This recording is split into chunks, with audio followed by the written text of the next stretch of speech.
All right. We are live. This is From the Logo, episode 39. You are here with the GOAT Man. ZZ Show. I always on Tuesdays as the greatest host who ever lived. Oh, Alongside the Doubleaholic, the boy is back. yes, we are. It seems like I'm a bit more consistent here now with Yeah. my schedule, so that's always good. You're gonna see me a lot more regularly again. Um, Yes, sir. but yeah, bro, it's been a fun time. So much drama to talk about. The NBA, both WNBA and NBA community, is Hmm. just so lit right now. I'm actually so excited. This is definitely one of the hottest times to be a basketball fan. I'm actually enjoying it, bro. It's been great. Yeah. Just I know you wanted to delve into that, to the WNBA beef that's been going on. What are your overall thoughts on that? my overall thoughts is that I think people are trying to victimize Caitlin Clark too much. I think at the end of the day, she's going through something that every high caliber prospect goes through. In the in the WNBA, and even in the NBA, like let's not forget how Lonzo Ball had a big target on his back when he Hmm. came into the league, mainly because of the marketability with him and his father. Games where Patrick Beverly said himself that is a bullseye on his back that I'm going to sit here and make sure that he has his welcome to the NBA moment. You feel me? Yep. Um, so the whole and then LeBron James, like I even seen this one video that got like 500,000 likes, saying how her teammates, don't seem disinterested in her. Same thing that MJ went through, same thing that LeBron went through, same thing that Kobe went through, same thing that every great NBA prospect went through. Wembanyama went through that as well. His Yeah. teammates didn't want to give him the ball. Yeah. Nobody was over here bitching. Nobody was over here victimizing them. That's just what happens. You Yeah. expect that. Now we could all be like, that's not okay. I can understand that. But let's not victimize her like this hasn't happened to everyone else. Like, let's not do that. And like, what's her name? I forget her name in her rookie year when she won an MVP. Candace Parker Candace Parker, yeah. got into fist fights in her rookie year, bro. Yeah. And Angel Reese got slammed on the ground and no one's talking about it, right? So everyone's blowing this whole Caitlin Clark thing out of proportion. Weird as hell for me, because this is just something that I think all NBA greats and all great NBA prospects go through. And I just think that, and even WNBA, I just think that they're just victimizing her mainly because, like, what's her name? Monica McNutt said they weren't Yeah. paying attention to the WNBA like that and notice that this is something that always happens. Right. It's just Right. weird. Hayes, how you feeling? Welcome What's to the going show. on? What's going on? That's a nice shirt, Dub. Nice shirt. Thanks, man. Nice Thanks. shirt. You know what? Even though I'm not a Bears fan, I do like their designs and stuff. Like that design right Oh there, yeah, guys. that Fire. logo's hard. I'm Yeah. glad that the Bears actually started using the actual bear here in the last 2 or 3 years instead of that stupid C. So, Yeah. The bear goes way harder than just Yeah, that dumb absolutely. C. Like, Yeah. That's for sure.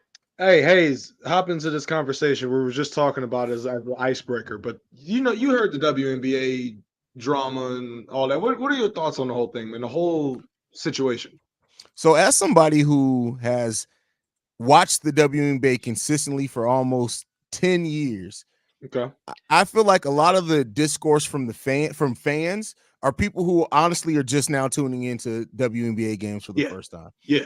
I've said for years that the WNBA, your average WNBA game is way more physical than your average NBA game. So a lot of the people who are coming in and seeing this physicality and watching for whatever reason, they think that it's something new. And it's like, no, this is how the WNBA has been played for the majority of its existence. Like, people forget Candace Parker got punched in the face her rookie year. Yeah. Like, I've alluded to it. Mhm. this isn't anything new. Aja Wilson, go and look at her. Even though she averaged 20 points per game her rookie year, she was getting abused when she first came into the league. Like, This is not, none of this is different. Now, some of the stuff is like Kennedy Carter, who I'm a Sky fan, but like that push down, that wasn't a basketball play. But as far as the regular physicality of WNBA games, you are going to see tons of physicality day in and day out. It just is what it is. Yeah. And Hayes, like that's my thing, right? Like for you say you've been watching it for years. Ron, I know he's watched it. Bob, I know he's watched it. Monica McNutt, a bunch of people talking about the WNBA. The fact that all these, because I'm a new viewer, I'm not gonna lie, for sure I am, but I'm going to listen to y'all. Like when y'all tell me when they said, yeah, Candace Parker got in a fight her rookie year, I was like, okay, cool. Why am I going to complain about what Caitlin Clark's going through when this is something that everyone else is going through? The lack of the massive amount of stubbornness and ignorance from the new wave of fans going into WNBA is insane to me. You are not listening to the people that have been doing this and watching this for years. Yeah. And you know what's so crazy about this? I know people don't want to admit it, but at the end of the day, all those OG WNBA players that told y'all that Caitlin Clark was going to struggle, guess what? They were right. Yeah. Like, it is what it is. Like, if we can be mad about it all they want. Mm-hmm. They were right. So, like, let's not, and the whole discourse of just calling everyone that's against Caitlin Clark haters or just ignorant or they don't want her to succeed, I think it's lazy and I think it's completely inaccurate because I think they all do understand and appreciate, apart from some, that one older lady that was on the Pivot podcast, she was tripping. But a bunch of the rest of them don't seem that bad to me, where they can understand and appreciate the value that she's bringing to the league. But a lot of people just overstating this, bro. And people don't realize that two things can be true at the same time. You can appreciate what the attention that Caitlin is bringing to the league, rightfully so, but at the same time, still realize you need to bust her ass every time she's on the court. You got to come in and earn it. Like, and it's not like we haven't seen this to a degree in the NBA as well. Now, the NBA has moved away from being as physical, but like, go back and look at some of Steph's rookie games. Like, it happens. You got to learn to adjust to the physicality of the league.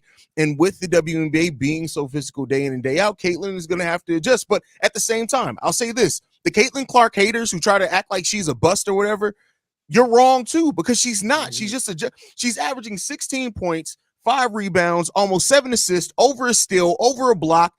That's not a bust. I'm sorry. Like, and that's some of the casual people as well who just want to see her fail. They're like, oh, well, she's not averaging 20 points. Yeah, that's rare for a rookie in the WNBA. She's still adjusting as well as can be expected for somebody who their game was never really the physical part, and adjusting to that physical part of the WNBA is gonna be the adjustment period for her. But she's gonna be fine in the long run. That's the thing that annoys me the most about like the whole conversation is just like there's a mix of people that want to see her fail. There's a mix of people that genuinely just shit on the WNBA just because it's the WNBA and thought that, oh, Caitlin's just gonna walk in there and she's gonna shake everything up, make a lot of money, and cook everybody. Nah, bro, that's not what it is. Like, and like y'all alluded to, like like Dub said, I was a casual WNBA viewer, but even that was back when Maya Moore was tearing it up in Minnesota. Like Candace Parker was still in the league and all that. Like that was where I was a casual viewer to the point where I knew a handful of good WNBA players, ones that at least I respect and watch their game from time to time. But in the case of like, I want to get y'all's thoughts too on Angel Reese and her comments because I loved it. I loved it too. The only thing, and Gifted can get into this conversation as well. I loved it too. The only thing that I didn't like about it was just like, because Angel Reese has a point. First of all, let me just do that. She has a way valid and justifiable point. At the same time, though, it's like Angel. It wasn't the way I'm looking at it is Angel. It wasn't just you. Like it wasn't just you and Caitlin. Like we talk about the Paige Beckers, the Juju Watkins. You can keep going. The list goes on and on. Camila Cardoso. You can go on and on. It doesn't just start with Caitlin and end with Caitlin, nor does it just start with you and Caitlin and end there either. Like there was a handful of mixed of wave emotion about the WNBA, not just that, but college women's hoops. Like it was taking over the world. It was more popular, arguably, than men's college basketball for the month of March. So it was a mix of things, right?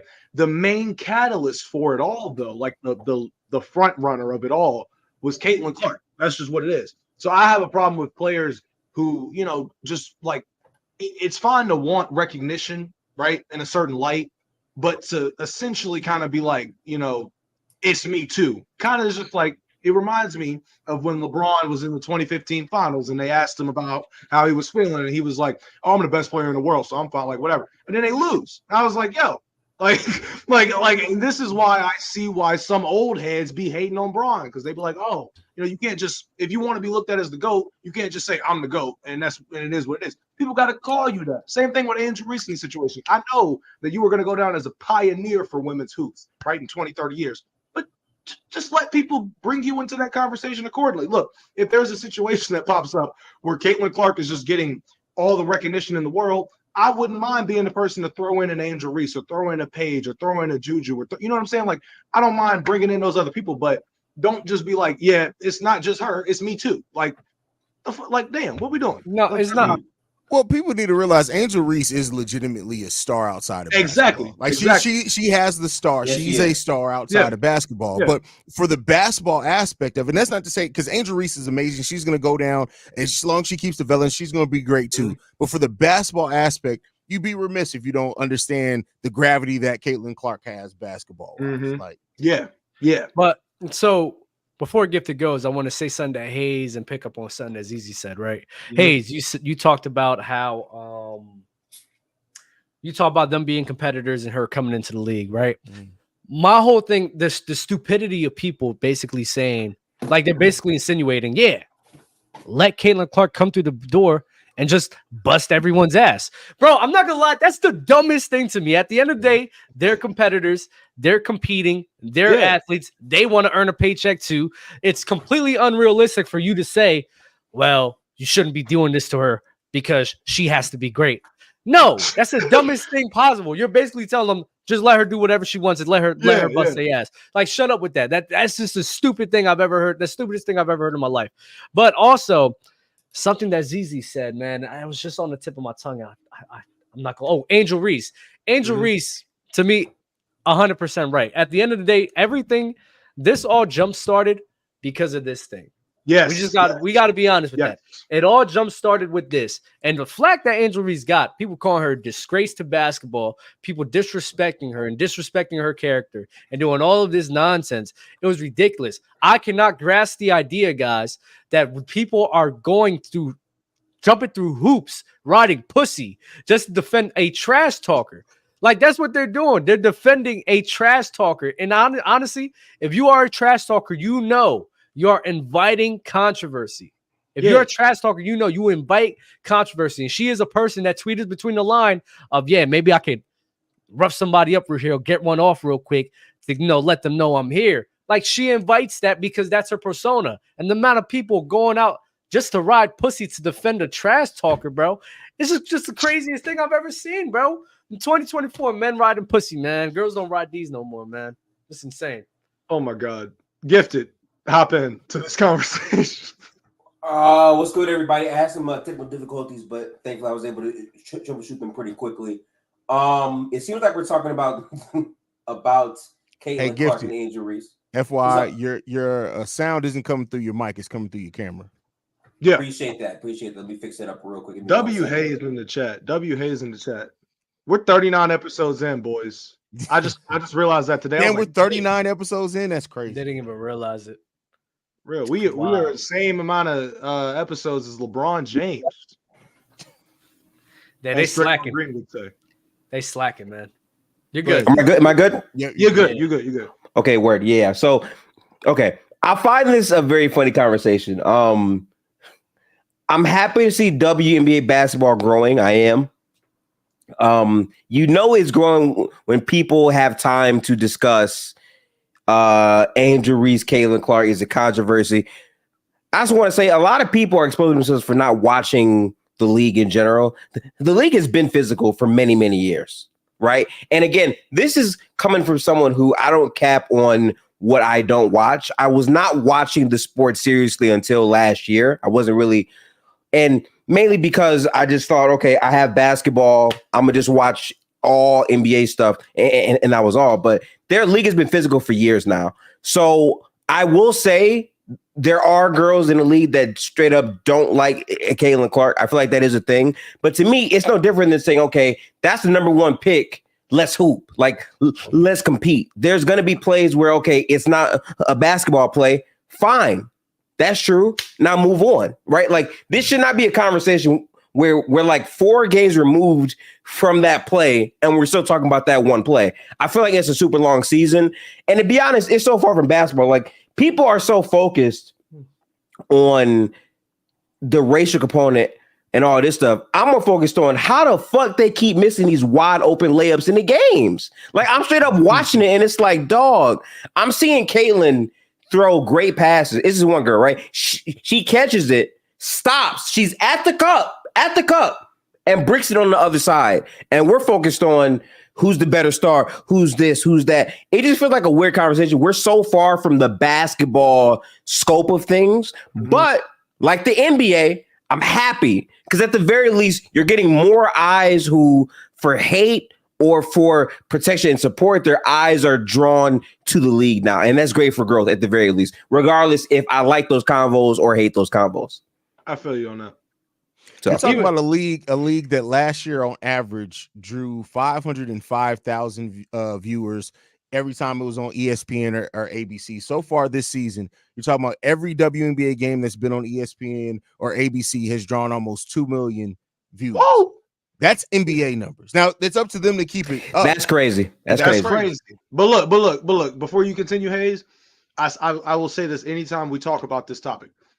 The funniest thing for me over the last 4 years of like women's hoops discourse is I remember distinctively, right? Anytime that Bleacher Report, House of Highlights, ESPN, whatever, anytime that any of them posted about WNBA or women's hoops, the comment section would be filled with nothing but hate. Facts. You would not see an acknowledgement of talent or anything in that comment section about these women as hoopers. You would see none of that. It would be, ain't nobody watching this. Y'all snuck this in here like we care, yada yada, all of this. So it's funny how it takes a revolution, literally a women's hoops revolution. You can say, oh, Caitlin Clark was at the front of it. She was. Angel Reese, Paige, Juju, the list goes on. It was a women's hoops revolution that we all witnessed, right? And I slowly started to watch the discourse in those comment sections anytime it posts change. Because now you see those people that hate it or used to hate women's hoops, whatever. Now you see those same people damn near naming off, like I remember the comments being like, name 5 WNBA players, like something like that. Now it's this person, it's easy to do now. You know what I'm saying? That's the most beautiful part about this entire thing for me is just watching the discourse change, because now we're in a bit of a pickle, because now it's a matter of most of those viewers, I'd say Hayes, are casual viewers to the point of like, oh, okay, Caitlin's on, sure. Angel Reese is on, sure. Asia's on, sure. Flage's on, sure. Whatever. So they're not really like dissecting it the way that Gifted just dissected it, as to like, did you just miss that wide open layup? Like, did you just smoke her? It's so painful seeing this shit, man. Like, what Hayes wide open at the basket, wide open, no defenders. Like, go up, brick on the other side, and it's like, why are we not talking about that? Like, goddamn. And then the funny part is, right before we went live, there was an article that had Caitlin Clark's comments in practice. And they were basically trying to call her like selfish. Like, basically, she wasn't making passes because she's like, they're not going to make the shot. I practice on these shots. I'm going to shoot the ball. And the way the article framed it, they called her a logical child.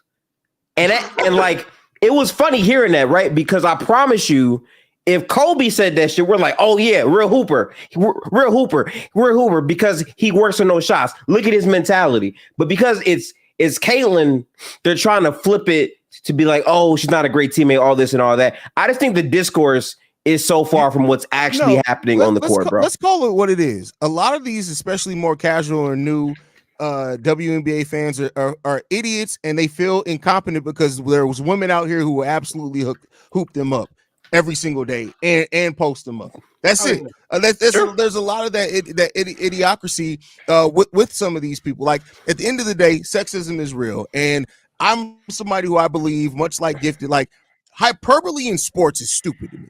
Only because there's so much data, numbers, and analytics that we now have access to. If you want to have an actual hoop conversation, we can have that. But everybody else wants to talk about all the other bullshit because they're just not smart people as far as the understanding the breakdown of the sport. And that's fine. Casual viewers are part of any game, anything, any medium growing. You have your casual spectators that don't care about, like, there's people who go to the movies every Friday and they don't know a director from fucking Martin Scorsese. They just know the movie that they have in front of them, right?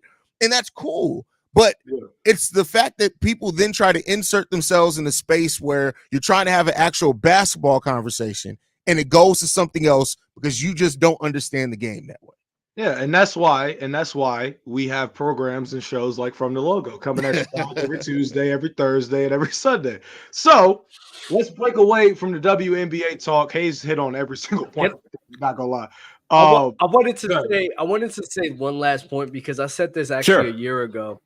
And that's why with this whole controversy, honestly, people just gotta admit this is all great for the WNBA. I told everyone last year, I said, listen, the number one seller, even in the NBA, it's drama, bro. It's always going to be drama. Always. The drama and the storyline is always going to sell, right? And right now, you have your good guys, you have your bad guys, you have the guys that people are against, the guys that people are for.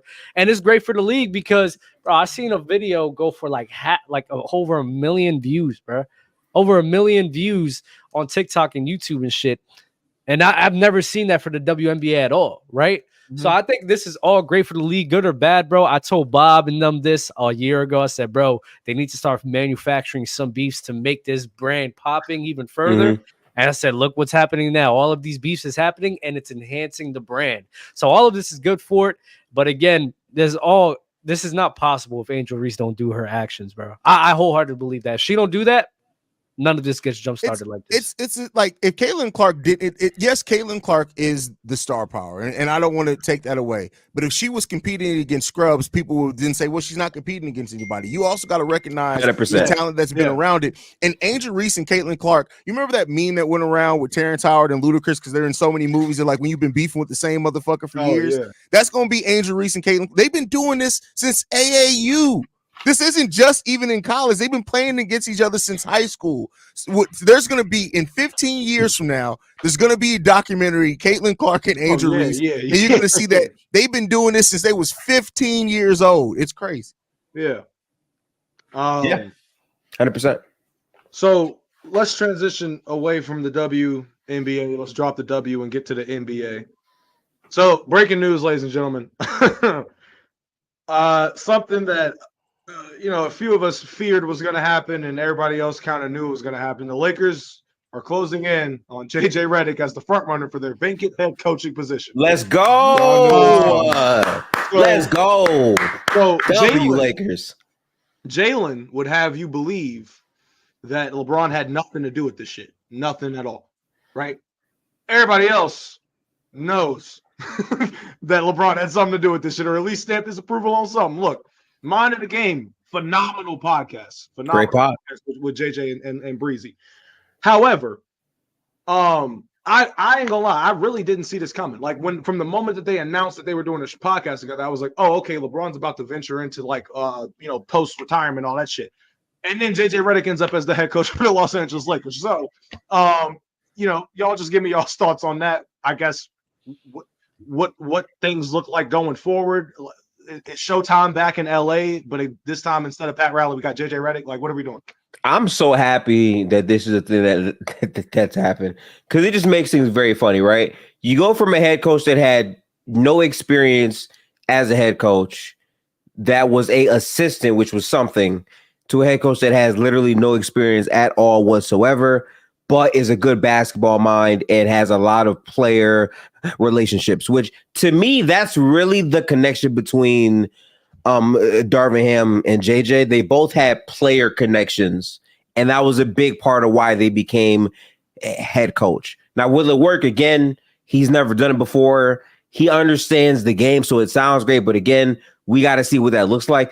I'm just happy because the discourse is going to be hilarious. Oh, yeah. If they lose game, especially if JJ is still doing his pod again, me personally, if he becomes the head coach, I'm pretty sure Mind the Game is done.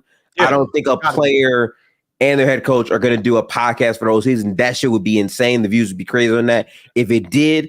But if JJ keeps up his own solo podcast, which again, I don't even know about how feasible that is, I just think regardless, the conversation is going to be hilarious because when they have bad games, they're going to put memes and clips from JJ's podcast and say, stick to podcasting. These are going to be things that we see repeatedly, and I'm just excited for it, even if it's a bust or if it is very, very good. Because again, imagine how crazy it would be if JJ Redick comes in there and they win the title the same year. Like now he's on Steve Kerr level, trajectory. So I'm hype either way it goes, to be honest. Word. I don't. I You're not rocking with it, Doug? You're not rocking with it, Doug? It's so freaking annoying, bro. Like I'm not gonna lie, bro. Like, and now what's gonna happen is, I hope y'all know LeBron's gonna start getting called a coach killer, bro. Because that's he already is. He already is. But it's gonna be. He's a coach killer though. He's because he is. Let's be real. Love LeBron. Love him to death. But now, my thing is though, Hayes. Now the LeBron fans will have no choice but to come to terms with that fact. That's a fact. Come to terms with, nah, bro. JJ Redick, a guy that y'all glaze to, a guys that y'all praise to, a guys that y'all sit here and want to suck up the same way LeBron wants to suck up. At the end of the day, now when he ruins the start of his career, now you're gonna really see he's a coach killer, bro. I can't do this no more. I can't do this with LeBron James, bro. And what's gonna happen, Hayes and Gifted and ZZ? What's gonna happen is when they're struggling, when they're not winning a chip, when they're not doing what they wanted to do, guess who's gonna get thrown under the fire? JJ Redick. And I like JJ. Like, I want him to be great, but bro, it's like you put yourself in a bad hole. I don't feel bad if you struggle too. I'm not gonna lie, because to me, you did this the job. Yeah, I don't feel bad either. He knew about that. He knew before you go. I just want to say, like, the fact that when the Lakers were in the search of a coach, like the way that I looked at it was like any other head coach that's out there, right? That's like, how many of them are chomping at the bit to coach the Lakers? You know what I'm saying? Like, is this the one job? Like, if say you're Doc Rivers, like chilling, you know, obviously he's got the Milwaukee job, but say you were chilling and then they come to you and they say, hey, look, Milwaukee or LA, what you gonna do? that's what I like. Like, do you want to go coach LeBreez's Christ, or you want to go and take a gamble on Giannis and Dame, right? Because we know if you go to LA, look, you want a 1.5 year leash, my dog. 1.5 years.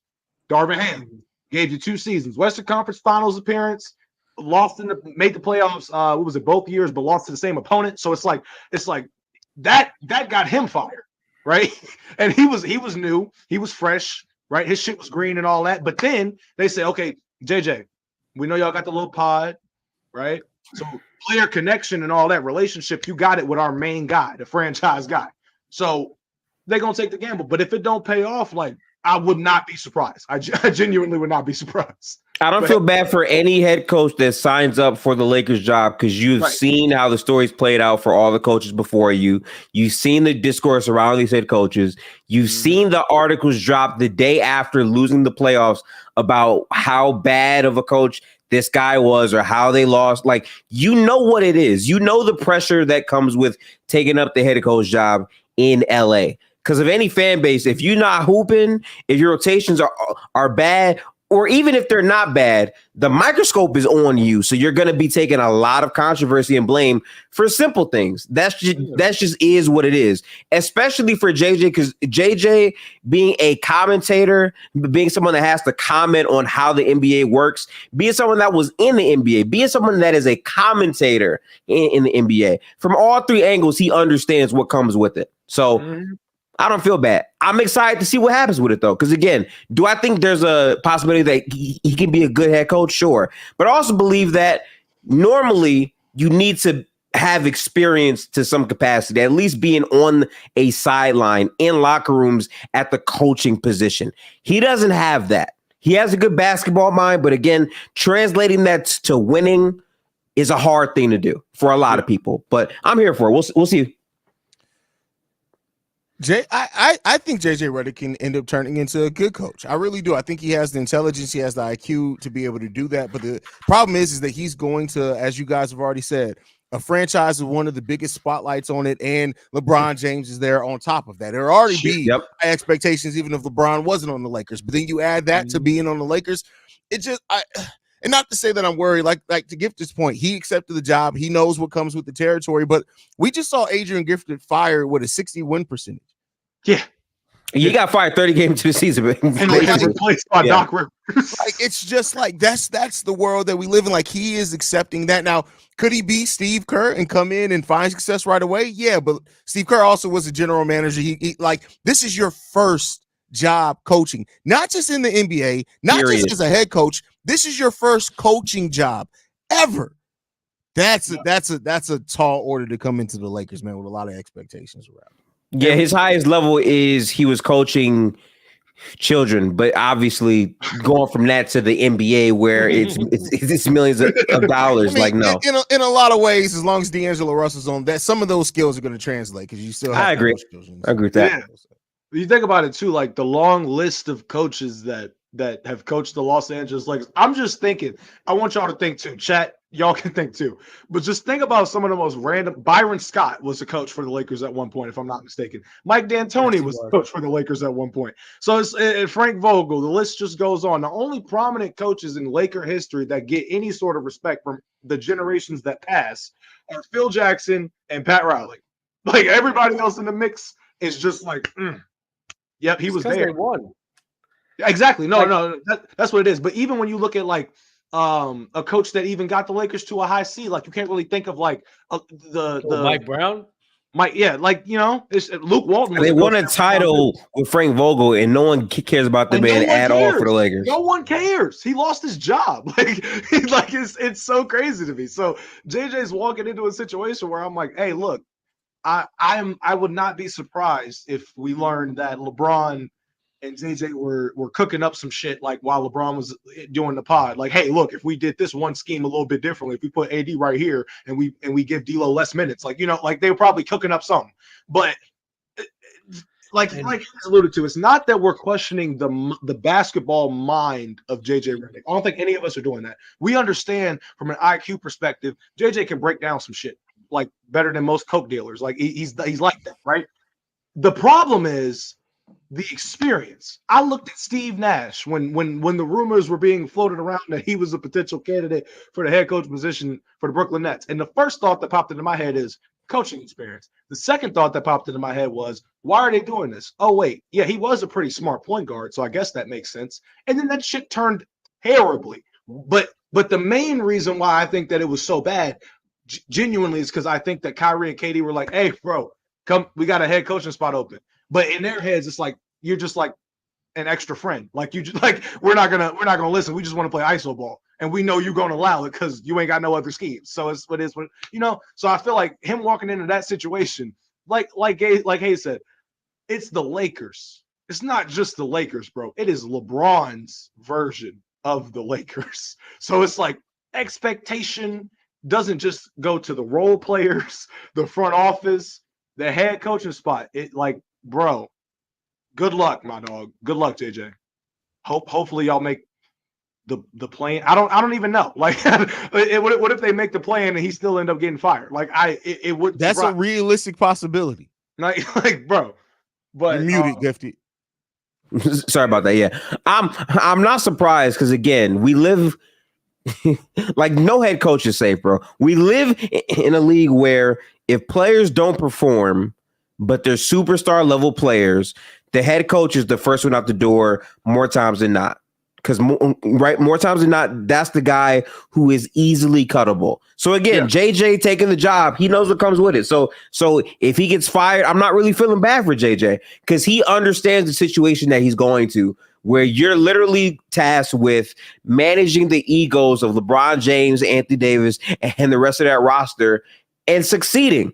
If you win, you're supposed to win. If you lose, you lost. It's JJ's fault. That's what it's going to be. So he understands that. Hopefully things work out. I think realistically, if he's able to be a good head coach, I don't know how much that changes for LA considerably because their roster to me is still kind of lackluster overall to me still. But we'll see what happens with it, man. Yep. All right. I think that now is a great time to sort of transition into what's about to happen in a couple days with the NBA finals. Thursday. Yep. Thursday night. Y'all in the chat, just give me who you got and in how many games. Also like the video if you haven't liked it already. Do that. So let's transition. As as y'all saw from the title, can Luka and Kyrie do the unthinkable in the NBA Finals? What is the unthinkable? Well, I'll tell you. The unthinkable is just winning that shit because you look across PC. Is that unthinkable though? No, it wasn't on the thumbnail. They messed it up. It was supposed to say unthinkable. She put I don't know. Shout out Claire. But anyway, that's what it's supposed to say if it don't say it. Yeah. Nonetheless. Why is this so unthinkable for them? I don't understand it. That's what I'm saying. Is it that crazy if the Mavs win the finals? I think so, and here's why. Because let me tell you why. So the fan in me, like by fan, I mean the one that wants to push agendas, is saying Mavericks in 7 but I'll give you all the reasons for that later on. The realist in me is saying Boston in 6 because I look at Boston and I say, this is the best damn shot that I have seen. Easiest path to the finals, all of that. 4 win team. Me and get to talk about it in that last clip. 14 games ahead of the second seed, all of that. Drew Holiday, Kristaps, Big Al can get himself a ring finally. Jason Tatum, Jaylen Brown, Derek White, the list goes on. When you look at the Mavericks, the one thing that I would need the Mavericks to do in order for me to think that they can win this damn series is not only Luka's production, not only Kyrie's production, but the role players that were role playering throughout the playoffs for them, the PJ Washingtons, the Daniel Gaffords, the Derek Lively's, they got to be on point too. So the realist in me, the reason that he says Boston is 6 is because I'm thinking to myself, okay, am I going to count on Derek White more or PJ Washington? Kristaps Porzingis more, Daniel Gafford? Like that's how I'm looking at it. So I think that that's the main reason why a lot of people, the ones that don't hate the Celtics, are so quick to say, yeah, Boston in 6. Why the panel's main title was about Boston winning it, dynasties being born, and all of that. So that's why I think that they do that. The only way that the Mavericks win this for me is Luka goes out there and plays like the second coming of Michael Jordan. Kyrie Irving is Kyrie Irving, and then every other. Why do they have to play like that? What do you mean? Like I don't understand. Like I don't understand why they have to basically like overcome crazy insurmountable odds when this is the same team that beat the Nuggets crew. This is the same team where the Timberwolves beat the Nuggets, then became the favorites. The Nuggets were the favorites to win the championship. Mm-hmm. The Dallas Mavericks then beat that team that became the favorites to win the chip. But then the team that's beaten the team that dethroned the favorites and became the favorites, and somehow it's so crazy for them to win the chip against the Boston Celtics crew. That doesn't make sense to me. How is it such an insurmountable feat when we were just so high on the Timberwolves when they beat the Nuggets? That doesn't make sense. So maybe if I don't know, maybe if the Mavericks played the Nuggets in the Western Conference Finals instead, we would have a better grip on this conversation. But the way I see it is Boston without Kristaps Porzingis was going to be a problem to me. That's where I'm like, okay, they're vulnerable as hell. But with Kristaps Porzingis, that adds another level of we don't just have Tatum and Brown and a Drew Holiday that was a perennial decoy candidate for a point guard. We don't just have Derek White. We have Kristaps Porzingis as well. That this is a guy that can knock down the 3 ball, that can catch lobs, that can play into defense, that can get boards, right? So those, I think that the Celtics, think about it like this. The Celtics have more X factors on their team outside of their main 2 guys than the Mavericks do. That's how I'm looking at it, right? Hope, you see what I'm saying? With PJ Washington, who are you trusting more in a final series? PJ Washington or Kristaps Porzingis? But the thing is, the Celtics, it's not even just about the X factors.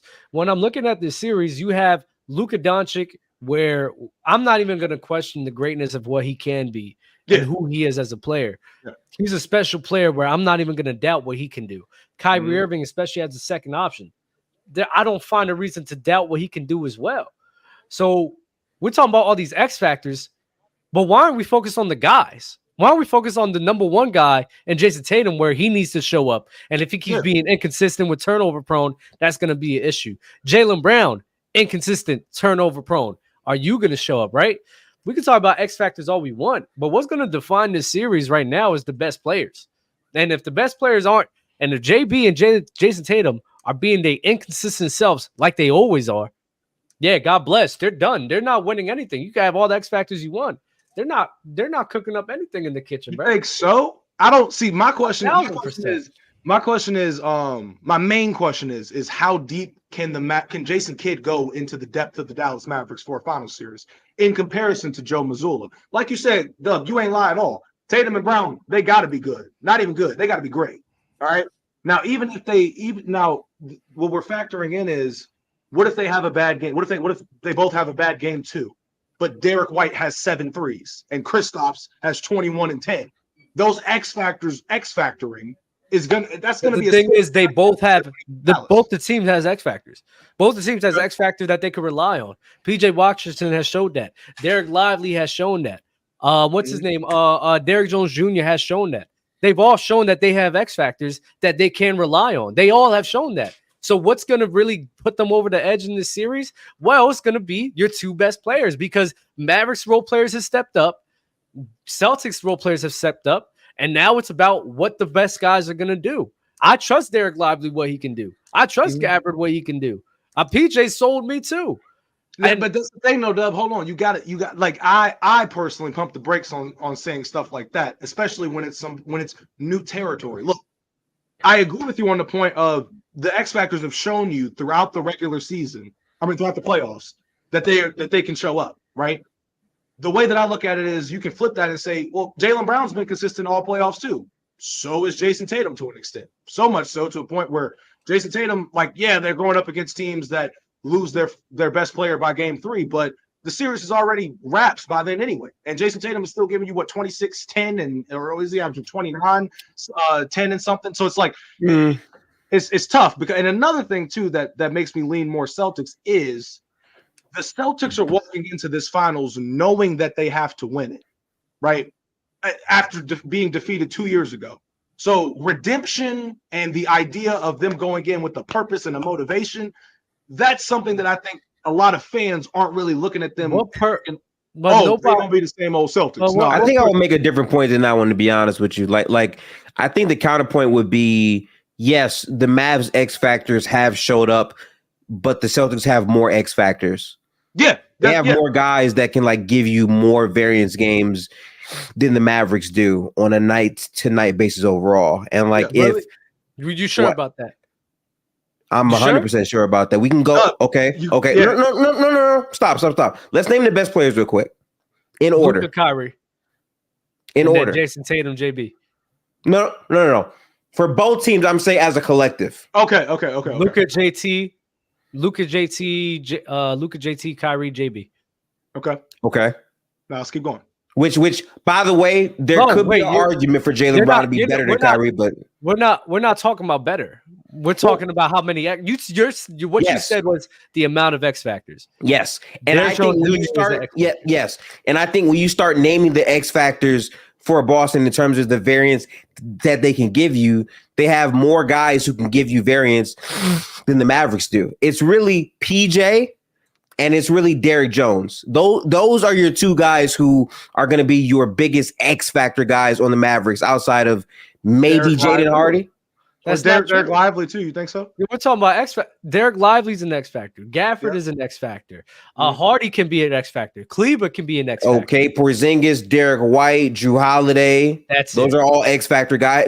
Right. Al Horford, when he gets serious, Al Horford. Al Horford, he'll have one game. He'll have that one game in the series where he hits 5 threes, and that's all you need sometimes. The rest of the games he's cancer. Everything outside of that though, that one game though, he's golden. But everything outside of that, he's trash. I'm just saying the variance in terms of the games that a Drew Holiday or a overall Porzingis can give you is bigger than what a Gafford or even a Lively can give you in terms of variance. There's a game where I could say Porzingis has 2 blocks, 25 points. He's made 5 threes in the game, and that dramatically changes the whole complexion of the series. I think the Celtics have more needle mover X factors at their peaks if they're playing at their best. Will it happen? We don't know. But I'm just saying, in terms of the talent with that's at a bigger capacity than this Mavericks team. However, I am with Dub in terms of this. I don't understand why people are acting as if this would be some gargantuan thing. I think the Mavericks have shown you time and time again that their defense is good enough to make sure that the game is close within 10 points down the stretch. And Kyrie and Luka for the entire season have been very comfortable with each other down the stretch in terms of closing out ball games. And the question is, Dallas is going to come to play. For the Boston Celtics for the entire year, they've dominated the entire NBA. All that's been fine. But the decision-making in their offense, can that also be consistent down the stretch if they're not outright blowing them out? But you see, this is the same thing you said about the Timberwolves for the Dallas Mavericks in terms of the role players, right? But the thing is, with the Dallas Mavericks, if one role player doesn't have a good game, they're not so overly reliant on that role player to have a great game. It could be interchanged by somebody else. Daniel Gafford, if Derek Lively's not having a great game, Gafford could give you 3 offensive rebounds with some back dunks and some lobs to the basket with great defense. But even then, if he's not going, then Derek Lively. If they're not going, PJ Washington could give you hustle plays. PJ Washington give you rebounds. He can give you open threes. Derek Jones Jr. as well. Josh Hardy. But is it not the same thing for Boston though? Because you don't need Drew Holiday to give you 25 points. What I'm saying is the amount of role players that they each can use is not that far off from each other. If you want to say the level of play is different, that's a different conversation. But the amount of role players that they have to lean on is not that far off. I could probably argue that just off of depth alone, Mavericks have more to go deep down into than the Boston Celtics. But this whole, like I said in the beginning, when you have Luka and Kyrie, when you talk about down the stretch, they're going to be consistent down the stretch. You don't have to worry about that with those guys. They're going to generate offense. You don't need your role players to play on the level of Derek White, play on the level of Drew Holiday, in order for them to win, because those guys are going to be down there to bring it. Yeah, and I'm not disagreeing I'm not disagreeing with that point at all, Dub. But what I'm saying is, when you look at Boston, I know you're not. Right. This is a team that for the entire playoffs, without Porzingis, they've had guys come in and give them good overall production. Drew Holiday in that entire Pacers series was outplaying Derek White, and it didn't matter, right? Now if you're adding Kristaps, which to me, that is the biggest swing piece of this entire series. Because if Porzingis is performing at the 5, where he's spacing the Dallas defense out, it's not going to require a lot more attention from Dallas, and it's going to make it a harder matchup. I'm saying it's not just that's what OKC did, though. Like, they went up against a team like no. Chet as the spacer is not what Porzingis is. No. Okay, agree. I agree with that wholeheartedly. I'm not even gonna counter that, because that is 100% a fact. But the thing is, the OKC Thunder was a team that tried to spread them out thin.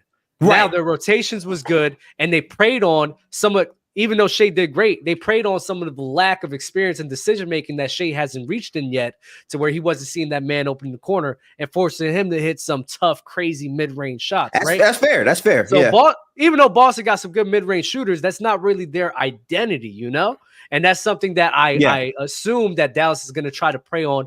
Again, KP's a better floor spacer, right?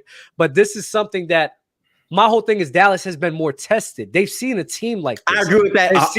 100%. Yes. So they've seen a team like this 5-out offense where they're trying to stretch you thin, and they've dealt with how to handle that, right? So that's why, again, if you pick Boston, I don't think you're wrong for picking Boston at all. But I guess my whole point is here, not really for you, Gifted, but for everyone. Like, this is a lot closer than what a lot of people are leaning on. You feel me? I agree. Yeah. I still do not have a pick for this yet, because again, right, I've been thinking about the Celtics versus OKC, right? And to me, what the biggest difference in the playoffs is the Dallas role players performed exponentially better than what OKC's role players did, right? J-Dub dropped considerably from the player that he was all regular season, right? Lou Dort played good defense, but even his 3-point shot was not the same. Chet Holmgren looked like a complete shell of himself offensively, right? Defensively, he was great the whole series for sure. Defensively, that man was wild. Amazing. Listen, amazing player, right? For the entire time. But I just think when you look at that series overall, Chet really dropped off offensively. When I'm looking at Boston, their core guys defensively are all better than what OKC had overall as a package had, right? I think they have more bodies and guys to give Kyrie more issues. And more importantly, with Tatum and Brown is going to be the most trustworthy second option they've had to play all postseason long, right? Mm-hmm. Because for OKC, J-Dub did not show up. Cat, for the majority of the series, did not show up, right? But Jaylen Brown, in terms of his play style and how he can attack a bent defense, especially with what he's done all playoffs long, that's going to be a guy that you feel like, okay, we can really rely on. And to me, Dallas has a great defense, but the only defense I've seen really give JB a lot of issues in terms of processing was really the Heat defense. And I just think that there's a different level, right? I do feel like he's a much more sharper player than he was during that postseason. So to me, it's like the guys that can really swing a game, if they're playing at their best, I'm saying the variance of that is higher, even if it's closer in terms of how many players each team, right? I think if Porzingis got his shit going with Tatum and Brown, you have 5 guys who can not only shoot the ball, but attack closeouts and create their own offense in spots, especially if the ball is moving, right? But that's the big thing, though, Gift. The ball has to a little bit to Dub's point. Yeah, sure. The ball has to be moving for the Boston Celtics offense to look as all-timey or godlike as sometimes we've made it out to be throughout the regular season, right?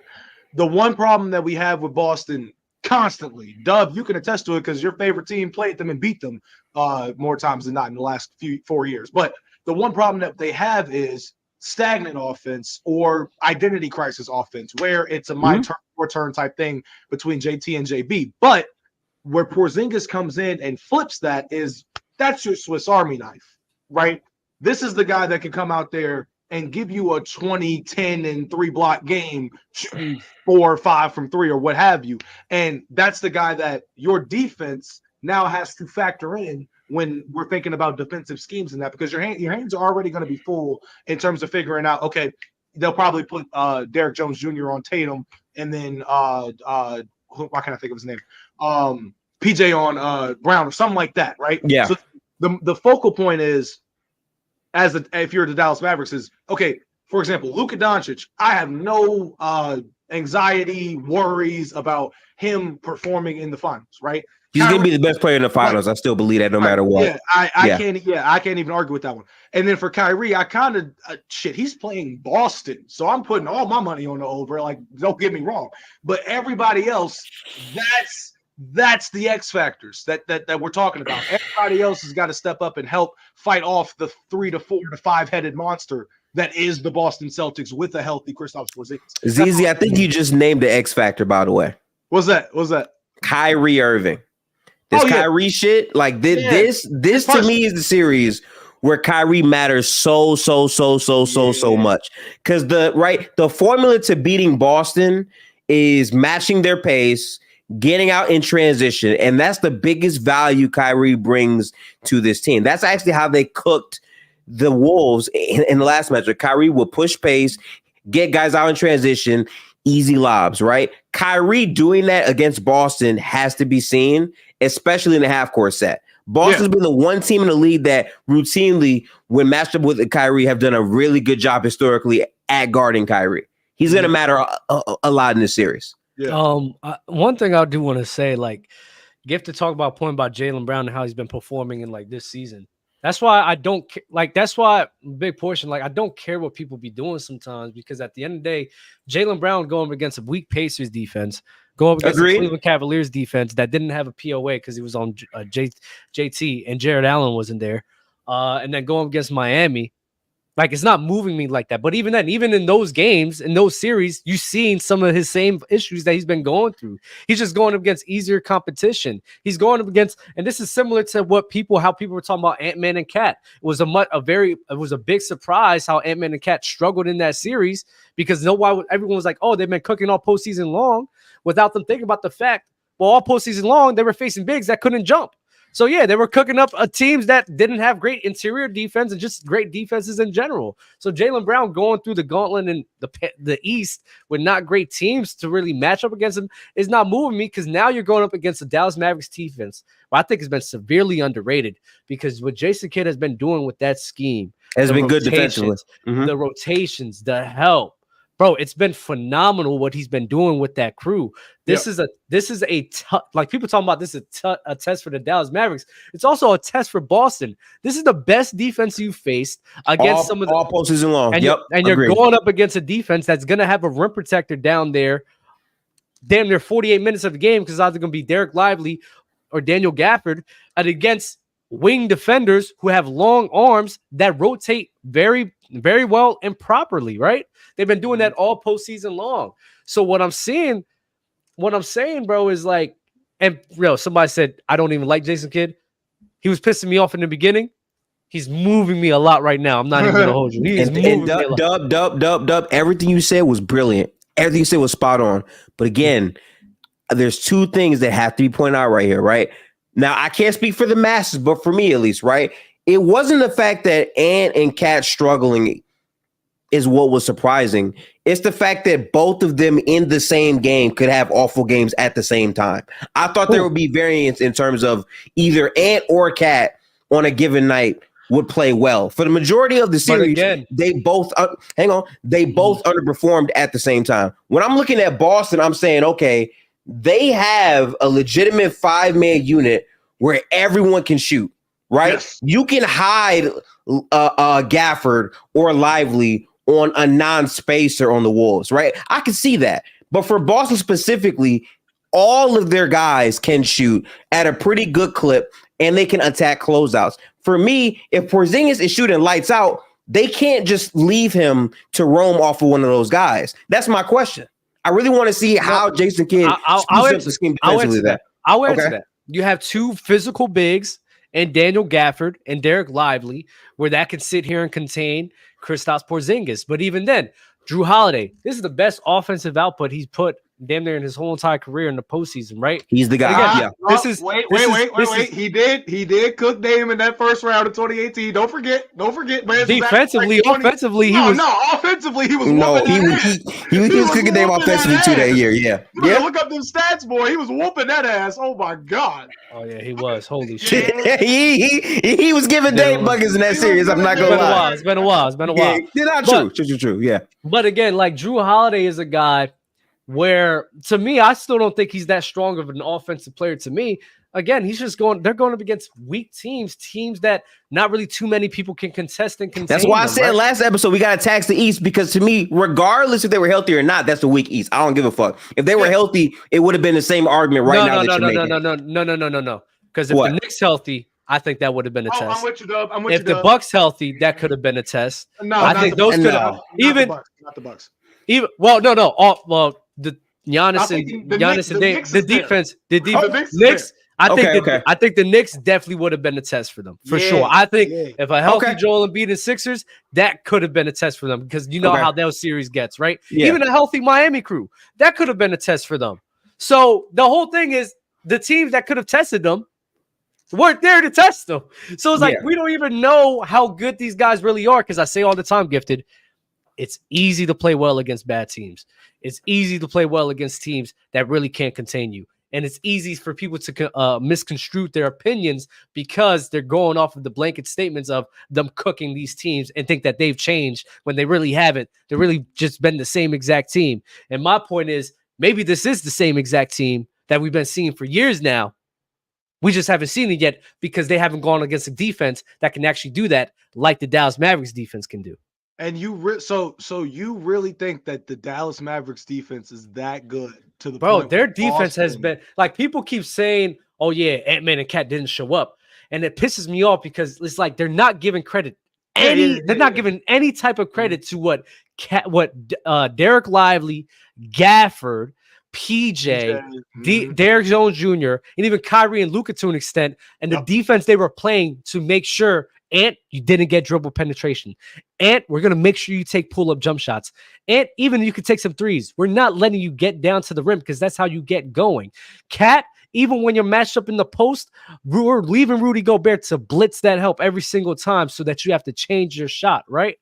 And attack Coach Finch too, because great defensive coach. He's a fucking offensive terrorist. I'm not going to lie. He don't know how to run an offense. It was terrible what he was trying to do. But again, they're not giving. They keep saying how Cat and Ant didn't show up, and not saying how the Dallas Mavericks just really stopped them. And this defense right here, defense on that, yeah. And this defense right here, this is a defense. People say all the 5-out offense. They have the pieces that can slow down this Boston Celtics crew down defensively. And if they do that, and people, this is one thing they're not talking about enough, Gifted. They were boarding up the Timberwolves defense. Yes, they were. With a front court of Cat and Rudy. And that's why Tatum is so big to me, because people often like underrate this part, but at least with Tatum, I can't they can comfortably put Tatum at the 4 because he will go for rebounds all postseason long for his career, at least. Rebounding wise, he's going to be very important to secure that defensive glass. It's a great point, Doug. Yeah, but again, when you have Gafford and Lively there with at times fresh legs, because they do a lot of staggering lineups, they grab them boards. And if you keep giving Luka and Kyrie extra chances, they're going to punish you for it. Oh, my God, bro. That's why we're in for a very good finals, because it's that's a valid point to make up for sure. Yeah. See, here's the thing that I love the most about this upcoming finals matchup is throughout this entire discourse, throughout this whole segment, right? You teeter between the line of we're bigging up Dallas's defense and not appreciating Boston, or we're bigging up Boston and not appreciating what Dallas. That's what we have here, if you really think about it. So for me, being that my team didn't make the playoffs, being that Steph Curry ain't in the finals, right? Like I said, I'm pushing agendas all summer. I don't care who wins. I could give two less of a. I don't care if it's Tatum. Look, I didn't went to bat for Tatum being a superstar before. And if Tatum beats Luka in the finals, you can best believe I'm going to be pushing some buttons. I swear to God. And then Jaylen Brown and Jason Tatum, of course, if they win, they're going to keep that duo together, and then the discourse is going to keep it. But if Luka win a champion, bro, y'all don't even want to know how reckless I'm about to be on From the Logo if Luka win a championship. Look, I'm already crown him better than Dirk all time. I can give a damn about that MVP he got. He's already better than Dirk. He's already better than Dirk. I'm not even worried about that shit. Yes, sir. Talk to me. It's not. It's already sorry. And I like Dirk. That's a guy. I'm not gonna lie. If y'all young and y'all, he's an underrated guy. Y'all need to go watch him, because I'm not gonna lie. Dirk is definitely one of my favorite players to watch. That man is insane. Oh, what Luka does, bro. Dirk can't replicate that, man. That's what I'm saying. Can't replicate that. If you think about it, I remember when the thought popped into my head. But the reason that it popped into my head, because I was sitting there and I was like, when you think about it, they both can't play defense. You can make an argument that Luka's a better rebounder, kind of, even though he's significantly. No.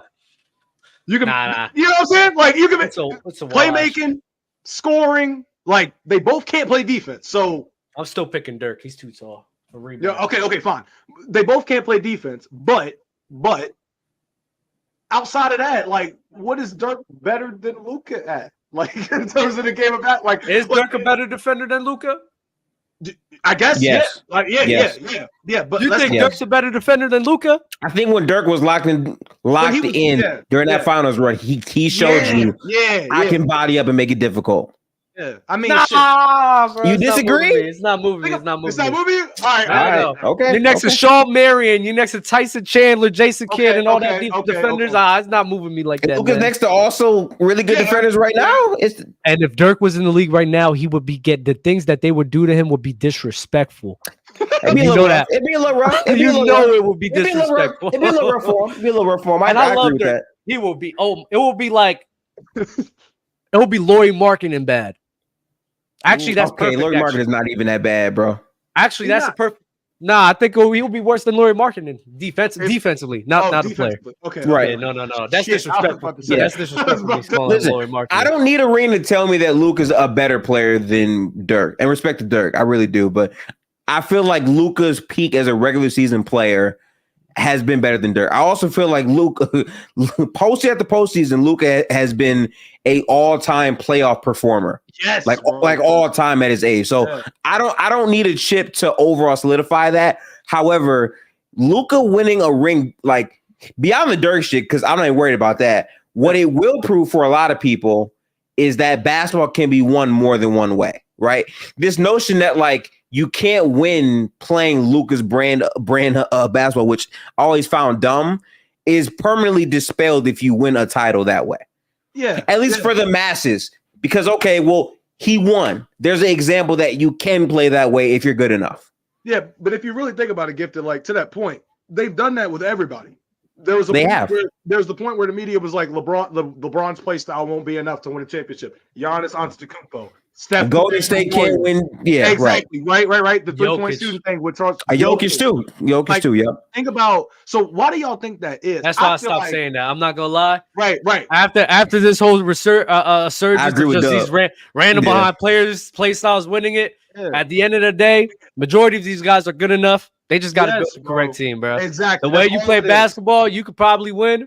The team just needs to be good enough in my mind, That's bro. all it is. They're going to say, and to Gifted, thank you, Gifted, for bringing that up, too, because I didn't even think about, like, it made me think back to how many times I've heard the narrative being force-fed down people's throats from the media saying, this person, just because he hasn't won yet, he may have 2 MVPs, but he ain't won a championship. I mean, we were just talking about Dirk. How many times did the best player of your team, being a power forward, not a great defender, mainly just a shooter and like score? How many times did a power forward really win like that? Yeah. And honestly, just one. It was only him. Anything can happen. It's crazy, bro. Yeah. So you're right. Look, if you have a good roster built around a player's skill sets and the player is good enough at that skill set, they can win a title. Yeah, I firmly believe that. All right, so the last thing that I really got for today is so I saw this thing from Clutch Points, and I kind of knew about it, but I didn't know all of the stats. So Luka is first in points for the playoffs this year, rebounds, assists, steals, field goals, threes, free throws, and minutes. That's 8 things, right? So I go to the comment section. First comment I see. Mm-hmm. Better than 2018 Braun. Oh. So my first reaction was, nigga, what? No, that's not true. What did you just say? Right? And then so I go to the comment thread, like the breakdown of it, and they're saying, well, LeBron played what? The Pacers, the Raptors, Luka played, yada yada. Oh, don't finish. I know where you're going. You know what I'm saying? I want to say I know where you're going to, right? If he actually if he didn't have the inefficiencies in the beginning of OKC, and the inefficiencies in the first round, and let's say have an argument. I would actually consider it. Yeah. But because he was hurt and because he was like that, I can't really do it like that. Because even though the competition was weak in that East, I mean, Brown was out insane. That was Braun who could. That was Braun who could shoot, bro. Yeah. How you guarded the Braun that could shoot, bro? That's crazy.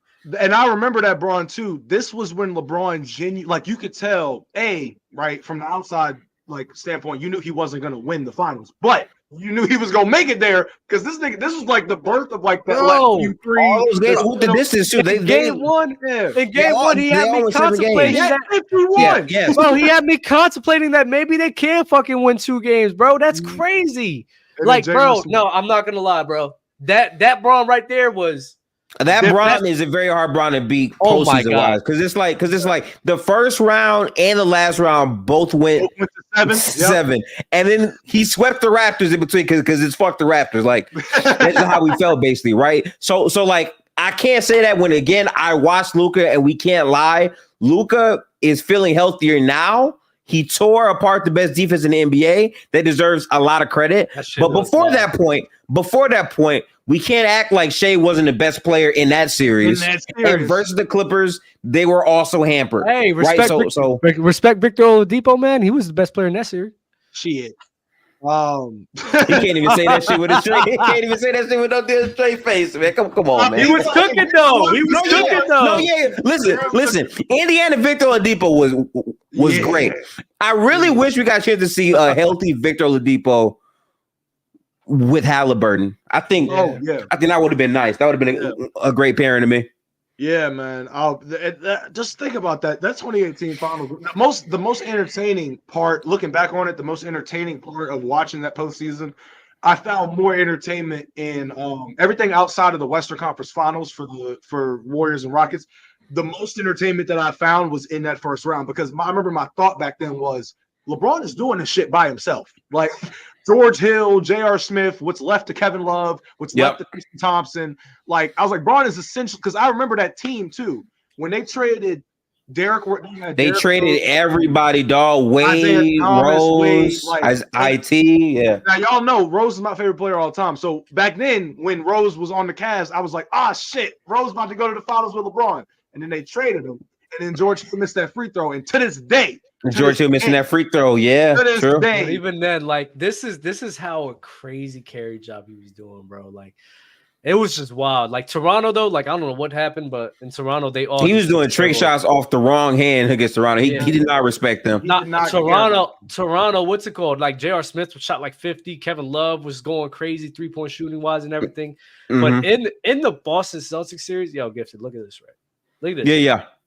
His team shot 45 from the field and 32 from three. You want to know what LeBron shot? Yeah, sure. I'm listening. LeBron shot 52 from the field and 41 from three. Come on now, bro. Kevin Love shot 27. George Hill shot 23. Jeff Green shot 23. Kyle Korver, 42. Okay. J.R. Smith, 29. Jordan Clarkson, 33. Rodney Hood. I forgot about Rodney Hood on that team. I forgot Jordan Clarkson was on that team too. I'm not gonna lie. I remember Rodney Hood though. That's crazy. What's it called? Rodney Hood, 25 from three, bro. This man to beat the Celtics in 7. Impressive. Had to basically give him 50 and 40. Free throws are never gonna be 90 with LeBron. And on 33, 9 and 8, bro. That's crazy, impressive. Bro. That was crazy, just bro. That was a crazy. And he was playing heavy ass minutes all postseason long too. I don't remember them. But they needed him playing. Yeah, 41 minutes a game. Yeah, 41 minutes a game, bro. 41 minutes a game is the average over 7, 14, 15, 17, 18 game sample size en route to the finals. Bro. And think about this man. Wow. Think about this too. Like the fact that LeBron was, I remember like watching, and I remember there would be games where he's playing like 45 plus minutes, but you look at everybody else that's playing like 35 plus. Niggas are gassed. But LeBron, yes, I remember that. You're right. Like, man. I'm like LeBron is literally chilling, but niggas are gassed. They were tired in front of LeBron. LeBron was good to go. It's like, LeBron was straight, bro. The level of conditioning that LeBron was in that year, bro, was oof. Nah, but even then, so like I'm looking at it now, like the games where there was a considerable gap, he didn't play like above 40. But after game 4, bro, 41 minutes, right? Game 5, 39 minutes. Jesus Christ. Game 6, this is where it gets crazy. 46-06. He only rested 2 minutes. Yeah. And then in game 7, he played the whole fucking game. While dropping fucking 35, 15, and 9. Jeez. And in the fourth quarter, Gifted, this is basically you damn near playing 2 full games, bro, back to back. In the fourth quarter, 12, 4, and 3 on 4 of 6 from shooting, bro. I just can't compare that. And he made 4 or 5 free throws. Like, what the fuck is this guy on? Listen, much respect to Luka Doncic, bro. Again, but you can't say this Luka is a better player, at least in terms of what he performed like in the postseason in 2018, Bron. I can't say that. The craziest part about it is that as great as all those stats are, like this ain't even the best that Luka's performed in the postseason. It's not. It's not. It's like you can't. And now, granted, this is the farthest that he's made it, but I didn't seen better versions of Luka Doncic than the one that we saw in this postseason. To the point where if that version of Luka Doncic was facing OKC, there would be no argument for FGA being the best player in the series. That's how good Luka's been before. I will literally never forget. I think this was the second time they played the Clippers. This man Luka shot like 53% from the field. He shot 42% from 3 on 11 threes a game in a 7-game series, bro. Yep. That is my career numbers. Dog. Like absolute dog. He was shooting better from the field than from the free throw line. I remember that. Was that 2021 or was that the bubble? I think that's 2021. It was. No. It wasn't 2021. It was 2021. But you know what? I don't think he ever shot better from the free throw line. But I'll give you this, Gifted. He shot 40% from 3-point line, and 52% from the free throw line. So it's still pretty fucking bad. He did that shot better from the field, though, right? Because I think from the field, he was at 50, 53 from the field, or what? No, he was 49 and 40. Okay. Okay. so he shot 49. I mean, still 49 and 40. Yeah. On 35 a game, Gifted. 35 a game. 35 a game. Like, bro, he was outstanding in those series. And the fact that, like, I would watch those series, right, Dub? And then after it ended, they would be like, see, you just can't win playing Lucas Brandon basketball. It's like, dude, he's out there with Tim Hardaway Jr. Brunson was barely getting burned back then. Like, these are completely drastically different teams. He didn't have a Kyrie. It was Luka or bust for that entire series. And it went 7 with Kawhi Leonard, Paul George, like, bruh. Bro, they had a squad. Every games that they played in the bubble and even 2021, it was basically Luka versus the world, bro. And that man brought them to 7 all of those times, bro. Hooping. So, I mean, they would have won in 2020 if KP didn't get hurt. I can agree with that. So, hey. Yes. Yep. That's when it all started, man. That's when we started witnessing greatness. And that's why I'm excited for finals. Because, again, I think Luka is going to play really, really at a high level, right? My thing with Boston is I don't think Tatum needs to be a better player than Luka to win the finals. I don't believe that. You just need Tatum to be a consistent version of himself. Yeah. Consistently be what you can provide, and you can probably win. That's the question. So Boston absolutely is getting tested in this series for sure. 100,000%. It's not crazy to take the Mavericks in this series. They've proven it all year long. If the game is close, I probably trust Dallas more than Boston. But Boston all season long has shown you we just have these tools to get us in these spots to get over the hump. Now in the finals, this is the biggest challenge for both of these teams. What is it going to look like? Yeah. I don't think this is going to happen, but something that I think would be hilarious is, like, say there's a scenario where Jason Tatum outplays Luka for a final series. No. I dead ass can't imagine it. No, I can't imagine it either. And listen, I am so fine. I'm so fine with this aging horribly, and they beat them in 5 or whatever. I'll be so honest. Tatum outperforming Luka to me means Dallas is getting swept. Like, they're not getting a game to me if he's consistent. Like, if every game you're telling me Jason Tatum is better than Luka, then that means the Celtics are getting the best version of Tatum every single game. Yep. Like, I just don't see how you beat that team. Then I really don't. I don't foresee it happening. I'm just saying if it were to happen, big shout out to Tatum. Big shout out to Tatum. He won't get the love and respect for it because I guarantee you that the discourse surrounding it would be Luka's knee. They would say, no, he wasn't healthy. No, it doesn't count. No bubble ring. Like, I think Tatum is going to get hate regardless, win or lose. He's going to get hate. I swear to God. But I do want to leave on this last segment. Yeah. Saw this earlier. Most career points per game in the NBA Finals. I'm going to test y'all's basketball knowledge. Who has the most? Now, this I'm not factoring in like a minimum for games played, but who averages the most points per game in the NBA Finals for their career? Oh, gotta be Jordan. No. Or maybe no.